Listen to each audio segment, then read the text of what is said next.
Você já parou para pensar na grandeza da Imaculada Conceição de Nossa Senhora? Como as três pessoas da Santíssima Trindade preservaram Maria do pecado original?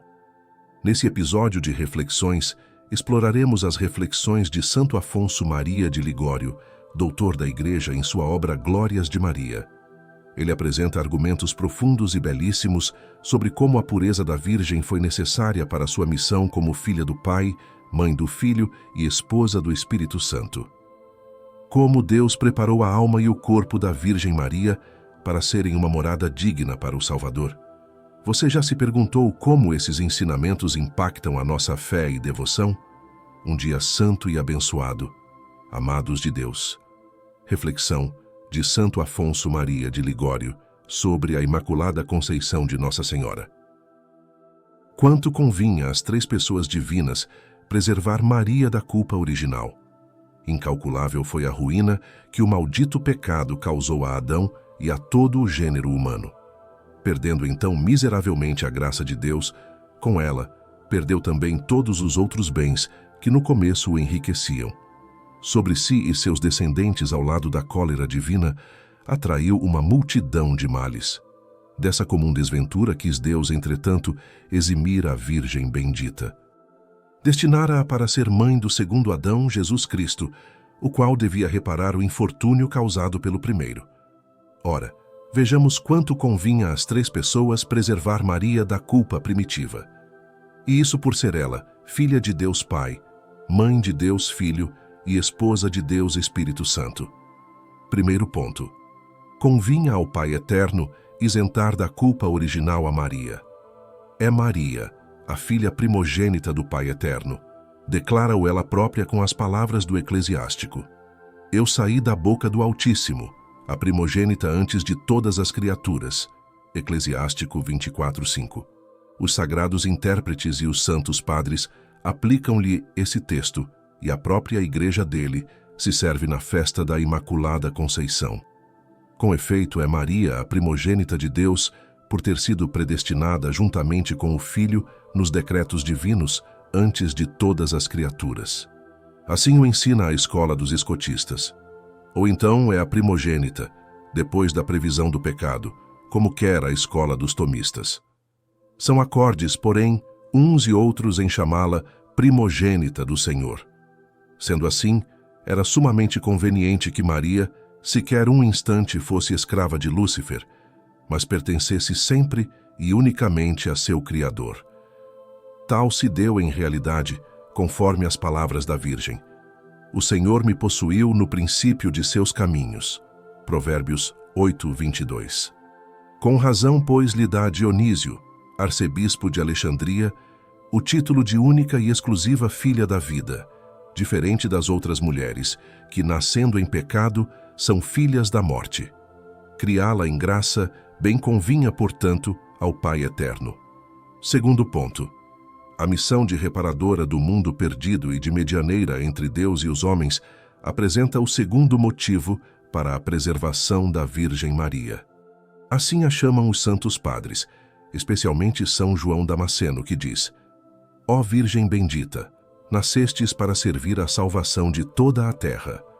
Por isso, na opinião de São Bernardo, foi a arca de Noé uma figura de Maria. Naquela fora livres os homens do dilúvio, tal como por Maria somos salvos do naufrágio do pecado. Há somente a seguinte diferença: por meio de Maria, foi todo o gênero humano libertado. Daí, o chamar-lhe o pseudo-Atanásio, Nova Eva, mãe dos vivos. Nova Eva, porque a primeira foi mãe da morte, mas a Virgem Santíssima é a mãe da vida. São Teófilo, bispo de Niceia, diz à Senhora a mesma saudação: Eu vos saúdo, porque tiraste o luto no qual Eva nos amortalhou. São Basílio nela saúda a reconciliadora dos homens com Deus, Santo Efrém, a pacificadora do mundo universo. Ora, é inconveniente que o intermediário da paz seja inimigo do ofendido, ou pior ainda, que seja cúmplice do mesmo delito. Para aplacar um juiz, não se lhe pode mandar um seu inimigo, observa Gregório Magno. Este, em vez de o aplacar, mais o irritaria. Entretanto, Maria tinha de ser medianeira de paz entre Deus e os homens. Logo, absolutamente não podia aparecer como pecadora e inimiga de Deus, mas só como sua amiga toda imaculada. Mais um motivo reclamou que Deus preservasse Maria da culpa original. Terceiro ponto. Sua missão de vencedora da serpente infernal. Seduzindo esta a nossos primeiros pais, trouxera a morte a todos os homens. O Senhor por isso lhe predissera: porei inimizade entre ti e a mulher, entre a tua descendência e a descendência dela. Gênesis 3:15.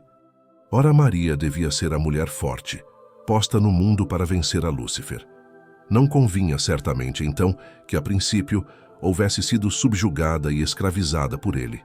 Era, pelo contrário, mas razoável que permanecesse livre sempre de toda mácula e de toda sujeição ao inimigo. Esse espírito mau buscou, sem dúvida, infeccionar a alma puríssima da Virgem, como infeccionado já havia com seu veneno a todo o gênero humano. Mas louvado seja Deus! O Senhor a preveniu com tanta graça que ficou livre de toda mancha do pecado, e dessa maneira pôde a Senhora abater e confundir a soberba do inimigo, como declara Santo Agostinho, ou quem quer que seja o autor do Comércio do Gênesis. Sobretudo, um motivo levou o Eterno Pai a tornar ilesa do pecado de Adão a esta sua filha. Ei-lo. Quarto ponto. A eleição dessa Virgem para mãe de seu filho unigênito. Assim fala São Bernardo à Senhora: antes de toda criatura fostes destinada na mente de Deus, para mãe do homem-Deus, se não por outro motivo, pois ao menos pela honra de seu Filho que é Deus, era necessário que o Pai Eterno a criasse pura de toda mancha. Escreve São Tomás: devem ser santas e limpas todas as coisas destinadas para Deus. Por isso Davi, ao traçar o plano do Templo de Jerusalém, com a magnificência digna do Senhor, exclamou: não se prepara a morada para algum homem, mas para Deus. 1 Coríntios 29:1. Ora, o soberano Criador havia destinado Maria para mãe de seu próprio filho.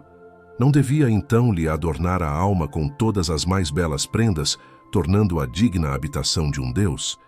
Afirma o beato Dionísio Cartucho: o divino artífice do universo queria preparar para seu filho uma digna habitação, e por isso ornou a Maria com as mais encantadoras graças. Dessa verdade assegura-nos a própria Igreja. Na oração depois da Salve Rainha, atesta que Deus preparou o corpo e a alma da Santíssima Virgem para serem na terra digna habitação de seu unigênito. Como é sabido, a primeira glória para os filhos é nascer de pais nobres. A glória dos filhos são os seus pais. Provérbios 17:6. Por isso, na sociedade, menos mortifica passar por pobre e pouco formado do que ser tido por vil de nascença. Pois com sua indústria pode o pobre enriquecer, e o ignorante fazer-se douto com seus estudos. Mas quem nasce vil dificilmente pode nobilitar-se, ainda que o consiga, está exposto a ver quem lhe atirem em rosto a baixeza de sua origem. Deus, entretanto, podia dar a seu filho uma mãe nobilíssima e ilibada da culpa original. Como então admitir que lhe tenha dado uma manchada pelo pecado? Como dar a Lúcifer o ensejo de exprobrar ao Filho de Deus a vergonha de ter nascido de uma mãe que outrora fora escrava sua e inimiga de Deus? Não, o Senhor não lhe o permitiu.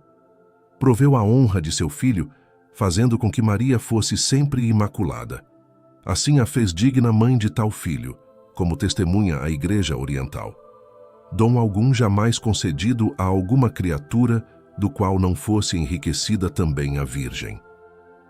É este um axioma comum entre os teólogos. Para confirmá-los, eis as palavras de São Bernardo: o que a poucos mortais foi concedido, não ficou sonegado à excelsa Virgem. Nem sombra de dúvida pode haver nisso. Santo Tomás de Vilanova assim depõe: nenhuma graça foi concedida aos santos, sem que Maria a possuísse desde o começo em sua plenitude. Há, porém, entre a Mãe de Deus e os servos de Deus, uma infinita distância, segundo a célebre sentença de São João Damasceno. Logo a sua mãe terá Deus conferido privilégios de graças, em todo sentido maiores de quantos outorgou a seus servos. Forçosamente assim teremos de concluir com São Tomás.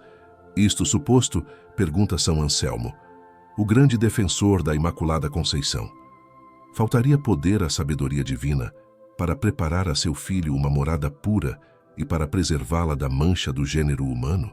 Pois, continua o santo, Deus, que pôde eximir os anjos de céu da ruína de tantos outros, não teria podido preservar a mãe de seu filho, a rainha dos anjos, da queda comum aos homens.